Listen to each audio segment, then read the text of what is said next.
Hey everybody. Just wanted to do a little bit of an unboxing of the accessory set that will come with Macready. Just to kind of show you how everything's in there. Nothing super delicate, but a couple things we just want to be careful of when we open everything up. So I just thought I would show that to you guys. As we've seen before, here's a nice wooden box. It has a little latch on it, which for some reason I left open, but open that up. We'll have a little protective bubble wrap. Pull that off. Then you've got your COA. And some more protective foam. These little squares are glued on to help put pressure on everything so everything stays nice and tight. So remove that.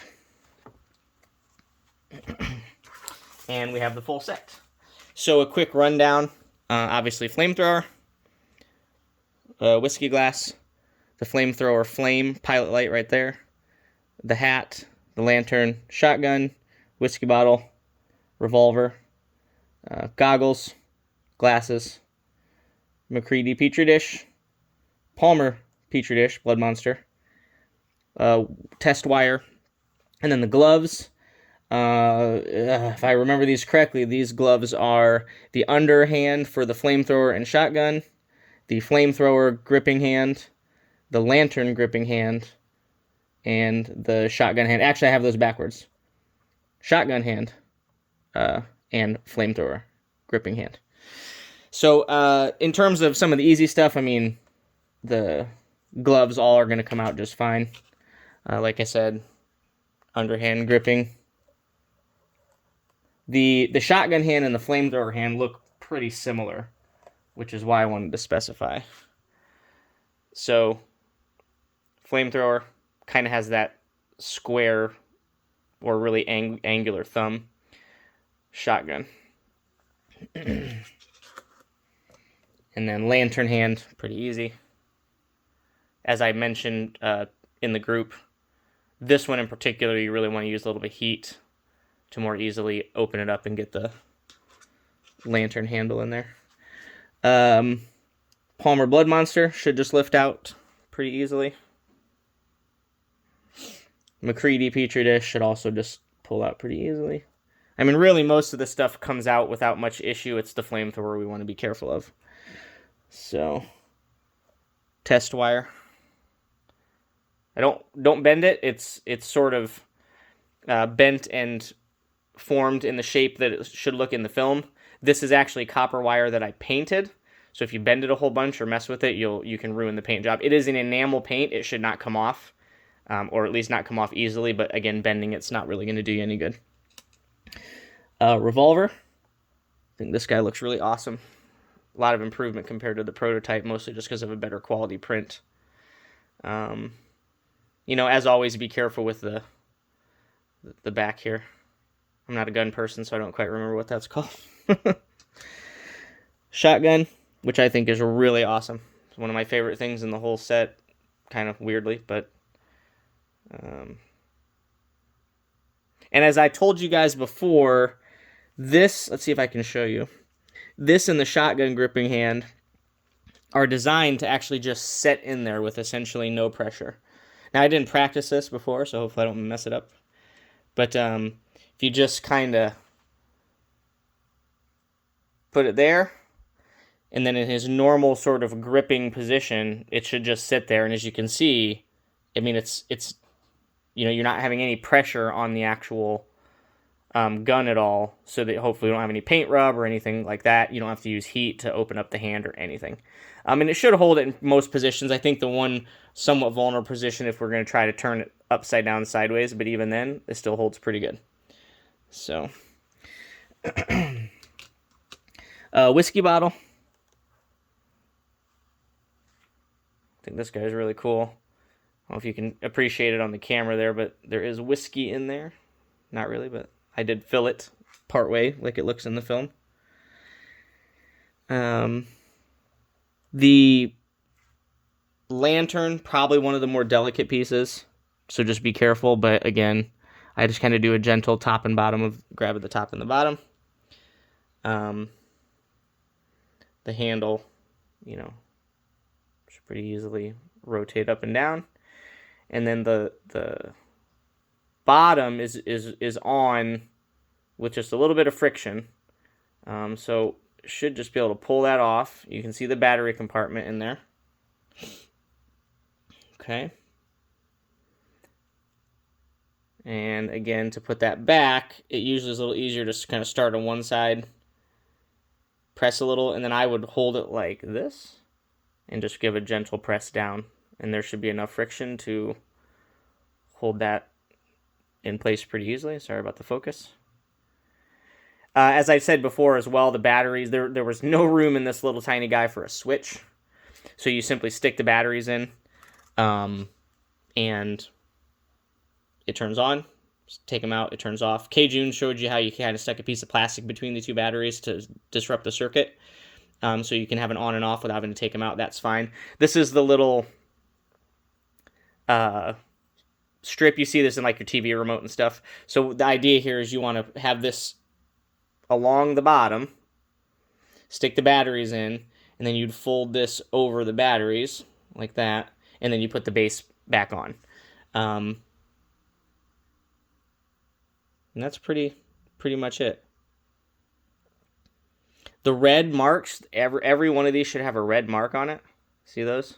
That should be showing you positive. So you want the positive side of the battery facing that way, and there's two batteries that go in here. So the positive will face, in this case, the way I'm holding it, to my left. Okay? So hopefully that makes sense. Alrighty. Okay. Next up we have the clear goggles.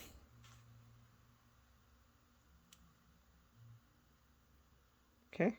These are adjustable, as you can see, but be aware you can't just go yanking on it like you would a normal set of goggles. If you want to make them tighter or looser, what you'll want to do is get some tweezers or something. In this case, I would make, let's say I'm going to make them tighter, so I want to make this loop smaller.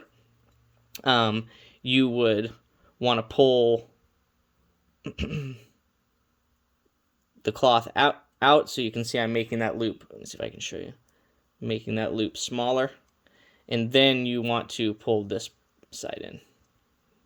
Okay, and same thing, if you want to make the loop bigger, you want to actually pull on this side first, gently, and then there you go. My recommendation would be to approximate how big you need it to be before you put it on the figure, adjust the size, and then put it on the figure snugly. I would not try to adjust this on the figure. It would be a giant pain in the butt. So hopefully that makes sense. All right. And then next we have the glasses. As I told you before, they're pretty resilient. They're very bendy, but if you mess with them too much, if you yank on them, you are going to break them. So, I think that goes for much of what we make in this hobby, to be careful. But these should have some real resilience to them. So anyway, I usually like to go in and just try to kind of grab them by the tops with my fingers. Pull them out this way. There's a string on there, as you can see. And then you've got, the focus is not going to be real great here. So you can see the bend. You can see how I'm trying to show you my hand as a background. I've showed this before, but you can see how these guys fold in and out. And when it comes to putting these on, let's see if I can do all this hand gymnastics here. A blade stuck to Macready's head. My recommendation is to put them on almost upright like this. And you know what? I got to be careful with the string here, though. So you would put them like this, and then pull the parts over his ears. Let's see if I can show it over here. Okay.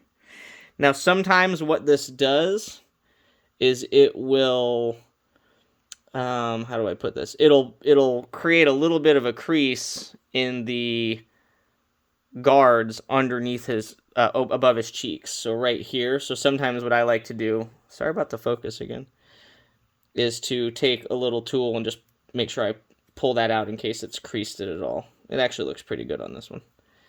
And that's it, and then he's got his goggles on. Or glasses, I guess. Okay. And then take them off. I like, again, to kind of go upright And then obviously if he's on the figure, he'd have a neck here. So my thumbs being the neck, and they just dangle on his neck as K-Jun showed in some of his photos. All right. Then we have the hat.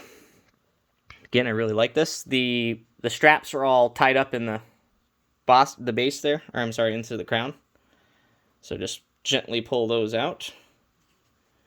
And as I showcased to you guys before, this is as if he's looking at us. All of these straps up here to the left side, the right side, the left side, the right side, they're all specific lengths to match the references that we were using. So you do want it to go on that way. This is going to look funny because he's not wearing a hood, but when you put the hat on, this is composed of two pieces of vacuum plastic. There's the brim that has sort of a column that sticks up. Let's see if I can show it in here. And then the crown is sitting around the brim collar, if that makes sense. So what that means is if you hold the collar and you hold the crown, or the brim and the crown, and you pulled, you could pull them apart. Now they're glued together, and you shouldn't do that.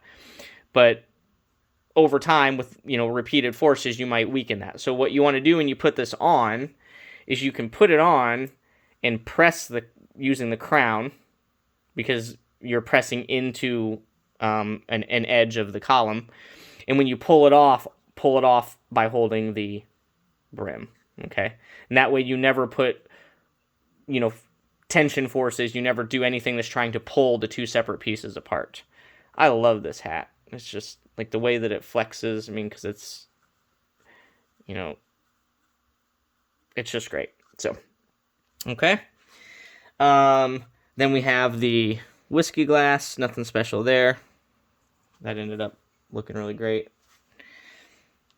Dynamite bundle. Dynamite stick. And then in here, it might be hard to see, but right there, that's the flamethrower flame. It has to have a little piece of foam over it because it's not tight enough in there to stay still. And when I was doing some testing, it was rattling around in the box, so we don't want that. Okay, so there's the flamethrower flame. It's got a little sort of internal part so that the light that's just inside the flamethrower gun will just get in there and then project some light through the plastic. All right, and then the pièce de résistance, as they say, the flamethrower. This is the one thing really to be somewhat careful about. And the main thing is the hose that leads out.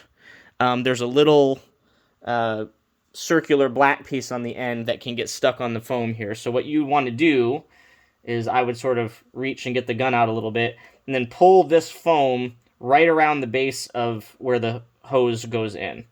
And what that does is it gets the foam out of the way, hopefully you can see, of that little piece right there. Okay? And then once that's out, I mean, it's ready to go. It is sized exactly as it should be to fit. K-Jun and I went over that really specifically. So these shoulder straps should be sized to get in there and then look just right. The belt is going to be sized so that it clips, holds itself in place, and looks correct on the figure. Okay?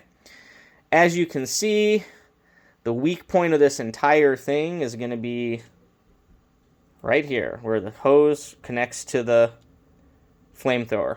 Now, I reinforced this area with some epoxy resin so that there's not really any chance it's going to break or anything like that. But what this means is when you set this down, if it's not on Macready himself, what you're going to want to always make sure you do is the hose should always be able to loop around. Don't ever try to bend it, any tight bends. As you might have seen in a lot of pictures, I would store it like this a lot. Sorry, this is slanted to show you guys, but so I would store it like that a lot. So that's fine as well. But it should look really nice if you just let the hose stay loose. Now, the hose itself is made of black silicone. As you may or may not know, you can't really glue silicone to anything. It doesn't stick to anything. So this is in here by friction, and this side should not really ever come out. It's possible, it shouldn't. The area for friction to hold the hose into the gun is a lot smaller. And so you may, some of you see, I hope I can do this, you may see in your set that, okay? If you do, just push that together and gently twist, and that'll get the silicone back in snugly as it should be, and you should be good to go. It shouldn't really come out, but it might, and I don't want anybody to freak out and worry about it, okay? So I'm going to showcase some stuff about the flamethrower in a separate video to keep this one not ridiculously long, even though it's already 15 minutes. But I'm going to set up the camera a little bit differently so I can show you how the lights work and the battery compartment and that sort of thing. So, but yeah, that's the set. I'm super excited for everybody to get it. Anyone has questions after watching this video, let me know. The relaxed hand gloves, that are just like this, the boots, those are just going to be on the figure. This box was for everything that wasn't directly on the figure, sort of proper. So yeah, I hope you all like it, and looking forward to you getting it. Thanks, guys.